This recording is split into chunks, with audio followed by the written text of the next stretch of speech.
Hello everyone, welcome to my channel. आपला free आरी वर्कचा आज डे 25 आहे. काल आपण सिल्क थ्रेडनी लीफ फिलिंग कसं करायचं हे बघितलं होतं. टाईप 1 बघितला होता. आज आपण टाईप 2 बघूयात की सिल्क थ्रेडनी लीफ फिलिंग कसं करायचं. चला तर मग आपल्या व्हिडिओला स्टार्ट करूयात. काल आपण हा ग्रीन कलरचा लीफ बघितला होता की वन साइड कसं करायचं. छोटे लीफ डिझाईनमध्ये आपण समजा बॅकनेकचा किंवा डिझाईन टाकली तर हे आपण समोरून समजा असं दोन्ही साईडनी छोटे छोटे लीफ करून फिल करू शकतो. त्यासाठी होतं हे कालची डिझाईन. आज पण आपण सिल्क थ्रेडनी लीफ बघूयात. पण आज काल हा एक टाईप बघितला, आज आपण दुसरा टाईप बघूयात. हे बघा, इथे मी आता येलो कलरचा सिल्क थ्रेड घेतलेला आहे. हा पण आपण काल जशा प्रकारे 2 पदरी घेतला समजा डबल करून, तसंच आज पण 2 पदर काही घ्यायचे आहेत. हे बघा, मी इथे आता 2 पदर घेतले आहे. इथं आता नेहमीप्रमाणे आपली एंड नॉट देऊन टाकायची.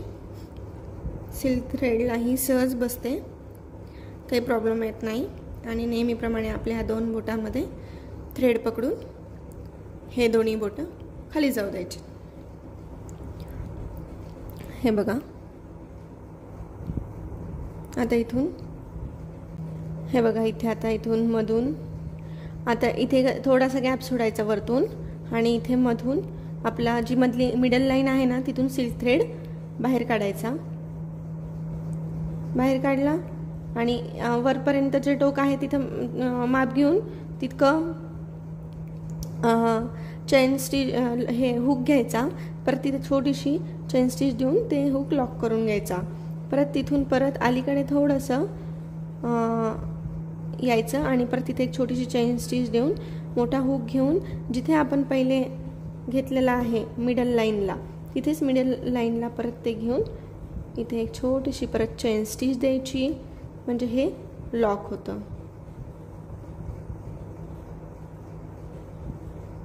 परत आता ह्या साईडनी एकदा त्या साईडने करायचं आहे, एकदा लेफ्ट साईडने, एकदा राईट साईडने करायचं आहे. परत आता इथे हुक देऊन लॉक करायचं. परत खाली घ्यायचं. हे बघा, परत ते हुक मिडलला घेऊन तिथे लॉक करायचं. परत आता राईट साईडनी मोठ्या हुक घेऊन तिथे चेन स्टिच देऊन लॉक करून टाकायचं. परत बॅक यायचं.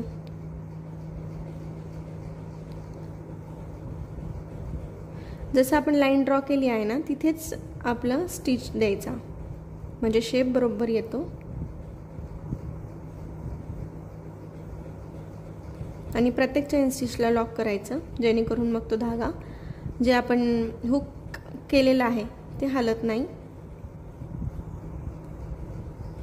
हे बघा, एकदा राईट साईडला करायचं, एकदा लेफ्ट साईडला करायचं आहे. प्रॉपर फिनिशिंगमध्ये करायचं आहे. वेळ लागला तरी चालेल. हे बघा, परत मिडललाच लॉक करायचं आणि बघा किती छान सुंदर दिसत आहे. शेप पण खूप सुंदर येऊ लागला आहे. जे कोणी आपल्या चॅनलवर नवीन असेल ना, त्यांना मधपासून समजत नसेल तर त्यांनी आपले चॅनलवरचे स्टेप बाय स्टेप, म्हणजे आपल्या डे 1 डे 2 पासून व्हिडिओ बघा. त्यातून तुम्हाला कसं सगळं बेसिकपासून समजेल. आणि ज्या काही मी छोट्या छोट्या टिप्स वगैरे दिलेल्या आहे, समजून सांगितलेलं आहे, कसं करायचं, काय करायचं, ते सगळं तुम्हाला कळेल. असं म्हणजे मधूनच समजणार नाही. आणि जर का व्हिडिओ आवडत असेल तर नक्की लाईक करत जा, शेअर करत जा आणि सबस्क्राईब करा चॅनलला. परत जे कोणी इंटरेस्टेड असेल, तुमच्या मैत्रिणी किंवा अजून कोणी, तर त्यांना पण आपला व्हिडिओ शेअर करा. त्यांना जे कोणी मैत्रिणी असतील ज्या बाहेर जाऊन शिकू शकत नसतील, त्यांच्यासाठी पण ही खूप छान आहे. त्यांना पण आपला व्हिडिओ शेअर करा, जेणेकरून ते त्याचा फायदा घेतील.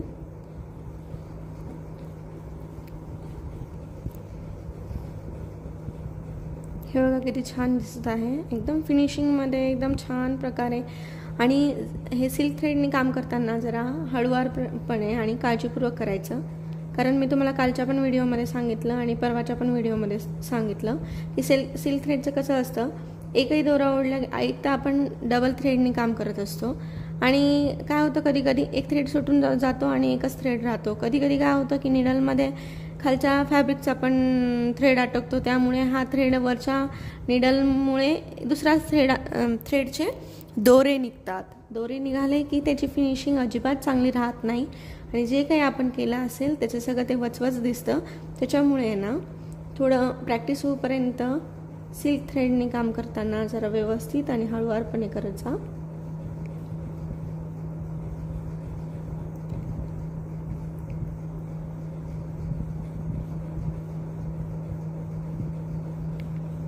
हे बघा, इथे आपण जर का चेन स्टिचची लॉक नाही केली तर हे बघा, आता मी इकडे लेफ्ट साईडला एक हुक घेतला आहे आणि तिथे जी लॉक नाही केली आणि डायरेक्ट राईट साईडला घेत आहे, तर बघा डायरेक्ट याचा शेप म्हणजे ते तिथे होतच नाही आहे, म्हणजे ते असं प्रॉपर शेपनुसार क्रॉस राहतच नाही, डायरेक्ट वरवर चाललंय. त्याच्यामुळे काय करायचं दरवेळेस की आपण हुक घेतला ना की लगेच तिथे लॉक करून टाकायचं.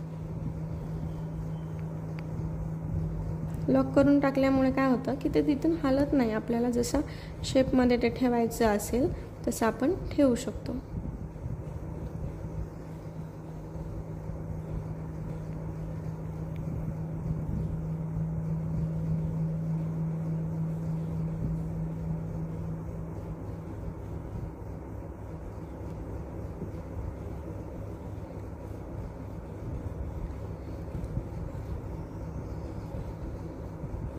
काल पण आपण जे लीफ फिलिंग बघितलं आहे ते पण खूप सुंदर दिसतं आणि हे पण खूप छान दिसतं.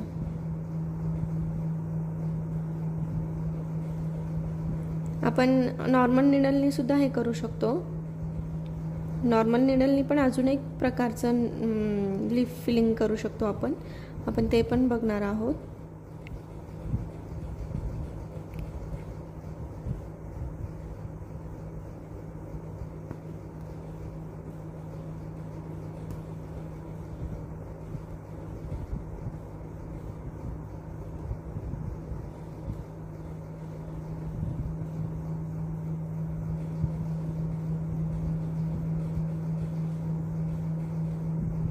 हे बघा, आता लॉक करून घ्यायचं आहे.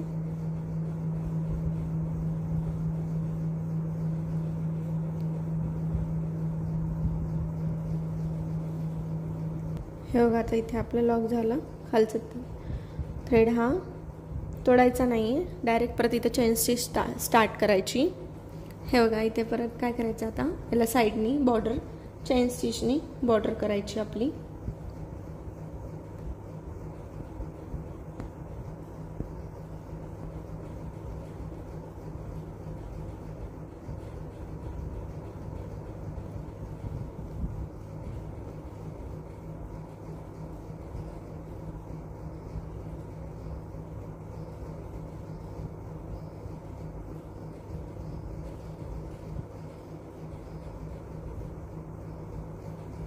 चेन स्टिच ही जास्त मोठी पण नाही आणि जास्त छोटी पण नाही घ्यायची.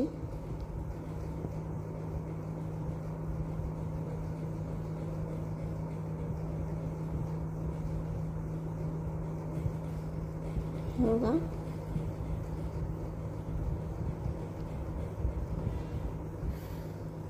ह्या बॉर्डरमुळे खूप छान प्रकारे असा शेप येतो.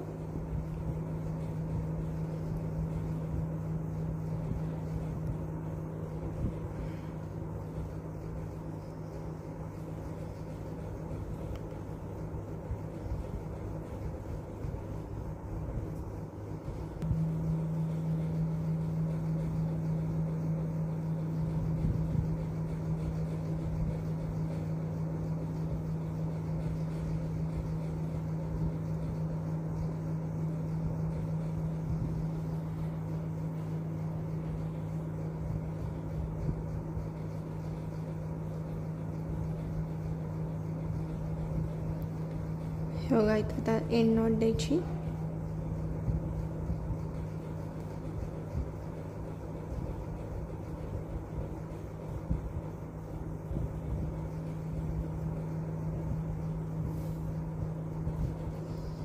हे बघा इथे किती प्रॉपर झालं आहे आणि किती सुंदर लिप दिसत आहे आपलं. खूप सुंदर दिसतंय आणि खूप छान प्रकारे एकदम फिनिशिंगमध्ये हळूवारपणे केलं ना तर खूप छान फिनिशिंग येते आणि खूप सुंदर लिप दिसतं. आणि हे सिल्क थ्रेडला कसं शायनिंग असल्यामुळे काय होतं, खूप सुंदरपैकी असं चमकतो हा थ्रेड. त्याच्यामुळे खूप सुंदर याची डिझाईन दिसते. ब्लाऊजला करताना कॉम्बिनेशनमध्ये जे आपण थ्रेड यूज करतो त्याच्यामुळे ते फ्लावर असो लीफ असो एकदम उठून दिसतात आणि छान दिसतात. चला तर मग भेटूयात उद्याच्या व्हिडिओमध्ये. व्हिडिओ जर का आवडला असेल तर नक्की लाईक शेअर अँड सबस्क्राईब करा. Thanks for the watching.